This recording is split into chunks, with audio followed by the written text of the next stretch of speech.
तर माझ्या अवताराकडे बघू नका, आता मी ब्लॉग बनवायला घेतलाय कारण आज माझी आंघोळ पण झाली नाही, वाजलेत 5:30 आणि मम्मी आता जस्ट कामावरून आली आहे। उद्या जायचं गावाला, उद्या आहे 17 तारीख, आज 16 तारीख आहे, तर उद्या ठरल्याप्रमाणे 17 तारखेला निघायचं ठरलंय। माझी बहीण आणि तिचा मुलगा, तर आम्ही तिघं जाणार आहे उद्या 8 किंवा 8 नाही 8:30 9ला निघायचं आहे सकाळी। माझी आज लास्ट नाईट आहे, आज रात्री 8ला जाऊन सकाळी मी 7:30ला निघणार तिथनं, 7:45पर्यंत घरी येणार, आवरणार, आंघोळ बिंघोळ करून निघणार। तर त्यामुळे सकाळी गडबड नको म्हणून मला बॅग बिग भरायची आहे, कपडे घेते, जरा बॅग भरते, आज सगळं रेडी करून ठेवते। उद्या सकाळी आलं की फक्त आंघोळ वगैरे करून ड्रेस वगैरे कपडे वगैरे घालून मस्त निघायचंच नसतं। आज बॅग वगैरे भरते, सगळं काय आहे काय नाही बघते आणि सगळं घेऊन तयारी करून निघायचं आहे। लय ऊन भयंकर लागायला, आमच्या डायरेक्ट घरात ऊन येते, त्यामुळे वैताग येते आम्हाला, इथं घरात बसू वाटणार झालंय। मग हे बघा तशी झोपली टीव्ही बघत तर मम्मीचा पण आराम चालू आहे। मी पण बॅग भरायला घेते तवर आणि मग आंघोळ करते, मस्त तेलकटले तोंड झाले, काळं जर तोंड झालंय माझं, हे बघा नुसतं उन्हाने काळा पडायला। आता गावाकडे गेल्यावर तर काहीच खरं नाही माझं, तर म्हणलं आधी आंघोळ करावी आणि मगच बॅग भरावी। आंघोळ केली आणि चहा प्यायला बसले, मम्मी म्हणली चहा कर, तर चहा केलाय। मम्मी पण बघा चहा आणि बटर खायला लागली। मला वाटतंय तिनं सकाळचाच गायची चहा दिलाय मला। सकाळचा चहा कसं दिनभर मी मम्मी, तर मम्मीचं काय वेगळंच सुरू आहे। मम्मी म्हणती मला सकाळचा चहा गरम करून दिला। आता असं असतं का, काळा चहा आता मी बनवलाय, सकाळचा चहा 1च कप होता, तो आम्ही दोघीला घेऊन अजून त्यात कसा उरला असेल मम्मी। हा बघा ही काळा चहा आणि बटर खायचं। लय ऊन यायला बाबा, इथं डोळ्यावरच ऊन यायला लागलं सगळं। म्हणलं आधी खाते चहा आणि बटर खाते आणि मग नंतर बॅग भरायला बसते आणि आवरून तर मम्मी डबा बनवती, घेऊन डायरेक्ट हॉस्पिटल को जाते। डबा बनवत नाही मम्मी, मम्मीला मला सर्दी झाली हाय का, मम्मीचं सुरू झालं, मला सर्दी झाली मी काय डब्बा बनवणार नाही म्हणते। माझं दुकाने डोकं मारणार।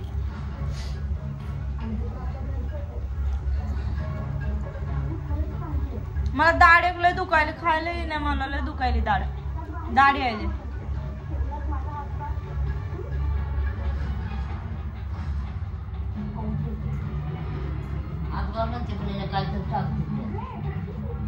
तर फायनली मी बॅग भरायला घेतलेली आहे आणि मी जी डेली वापरते ती बॅग हीच घेऊन जाणार आहे, अडकवायला सोपी साधी, कारण मी 5-6 दिवस राहणार आहे, 5च मी ड्रेस घेऊन जाणार आहे। ती मोठी बॅग आहे त्याला तेवढ्यासाठी ती बॅग कशाला वागू अजून हातामध्ये, ही कम्फर्टेबल आपल्या अडकवली की टेन्शन संपलं। तर मी 2-3 ड्रेस घेणार आहे आणि 2 जीन्स पॅन्ट घेणार आहे। जीन्स पॅन्ट आणि त्याचा टॉप ही बहिणीचा आहे, तर तिथंच घेऊन जाणार ते, आणि ड्रेस माझे, ड्रेस म्हणजे 1-2 ड्रेस तिनेच दिलेले, ही एक जोड घेऊन जाणार आहे ड्रेसची, ही एक घेते त्याची ओढणी, अशीच ठेवते।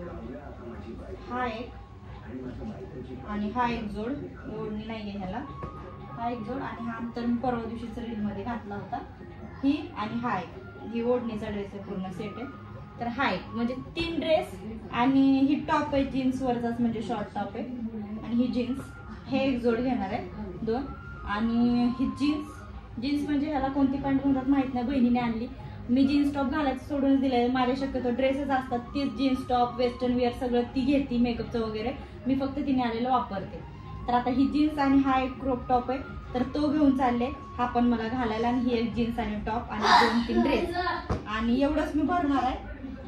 लय भयंकर गरम झाले, त्यात मी फॅन बंद करून बसले यार, ह्याच्यातच नाही ते कम्फर्टेबल राहील आणि बसेल मला वाटतं हे सगळं माझं ह्याच्यामध्ये बसेल, हे व्यवस्थित कम्फर्टेबल 4-5 ड्रेसेस, काही टेन्शन नाही, कलर छान आहेत सगळ्या ड्रेसचे, काही नाही, शॉपिंगच करायची सोडून।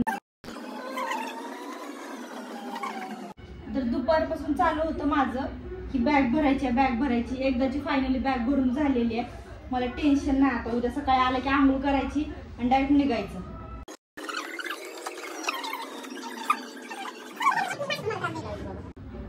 झालेलं आहे फायनली, पर्स पण घ्यावीच लागेल, आणि ह्याच्यात मी परफ्यूम लिपस्टिक टिकली आणि कानातले वगैरे ह्याच्यात घेतलेले आहेत, ह्या कॅरी बॅग मध्ये ही ठेवून टाकते। आणि ह्याच्यात काय मॉइश्चरायझर आहे मॉइश्चर, आणि हे सनस्क्रीन, ब्रश, कंगवा, चष्मा सगळं घेऊन चाललेले सोबत, टेन्शन नको मला तिथे गेल्यावर।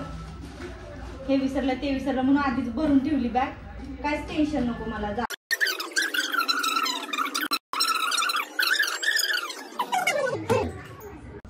ते गरम व्हायला फॅन लावते बाबा. पहिले आता हे चष्मे घेतले होते मी बहिणीचे, ते ठेवून टाकते, नंतर ती अजून बोंबलायची ठणठण माझ्या नावाने. असं आहे माहित आहे का? आवडतं कसं झालं.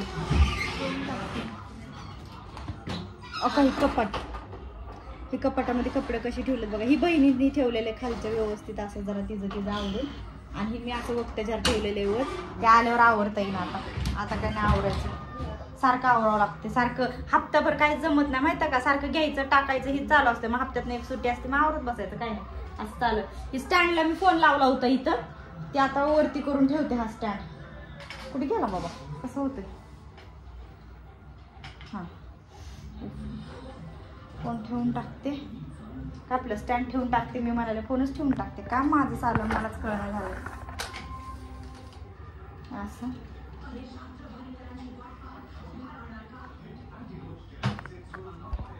लय सर्दी झाली मम्मीला, नुसतं गायगच करायची.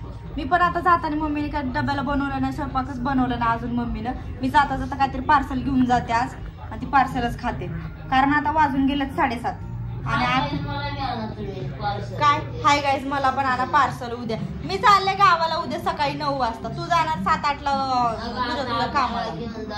मी नाही जाणार, मी नाही मी माझ्या पुरतं नेणार, मी नाही आणणार नाही. पजीला फोन कर, तिला सांग. बारक्या बहिणीला सांगायचं ना, माझ्याच महागा लागायचं प्रत्येक गोष्टीला. तिला सांग या करू नको माझ्यासमोर. सगळा पसारा ठेवलाय घरात.